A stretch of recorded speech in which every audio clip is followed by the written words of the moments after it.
When the crown was taken from Tsar Nicholas II, it wasn't just the end of a monarchy, it was the beginning of a slow, chilling descent into the unknown. After his abdication in March 1917, the once revered emperor became just citizen Romanov.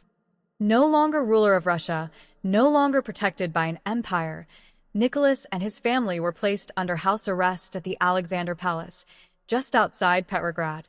At first, conditions were bearable.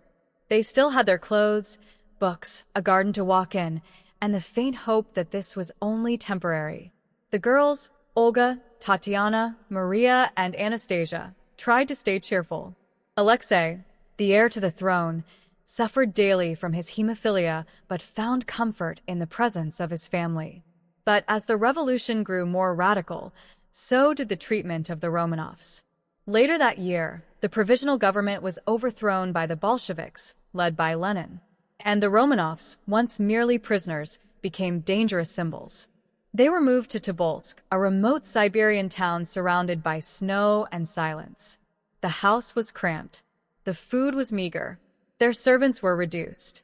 Outside, guards were posted day and night. And inside, the mood grew darker with each passing week. Nicholas, once emperor of millions, now chopped wood to stay warm. Alexandra, ever devoted to her faith, prayed constantly. The children passed time reading aloud, sewing, or playing quiet games, but always under the eyes of guards. And then came the separation. In April 1918, Nicholas, Alexandra, and Maria were abruptly moved again, this time to Ekaterinburg, a city in the Ural Mountains. The others would follow weeks later. They were taken to a two-story house at 10 Ipatov Street, a building grimly renamed by the Bolsheviks as the House of Special Purpose. It was anything but a home. Windows were painted over, curtains nailed shut, barbed wire circled the property. Inside, they were under constant surveillance.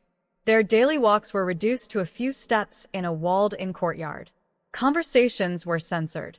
Letters were forbidden. The guards grew colder, more threatening. Sometimes they mocked the girls. Sometimes they spat on the floor near Alexandra. The family's possessions, jewels, medals, and photographs were confiscated. Their identity was being erased, piece by piece. And all the while, rumors spread through Russia and beyond. Would the British government offer asylum? Would monarchist soldiers liberate them? Would someone come? The Romanovs still hoped. Nicholas kept a diary. Alexandra clung to her religious icons. The girls whispered of life after captivity.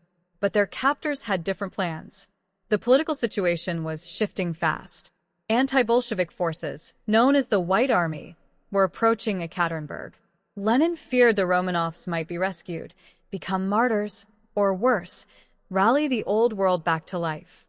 So, in secret, a decision was made. A decision that would ensure the Romanovs would never leave the House of Special Purpose.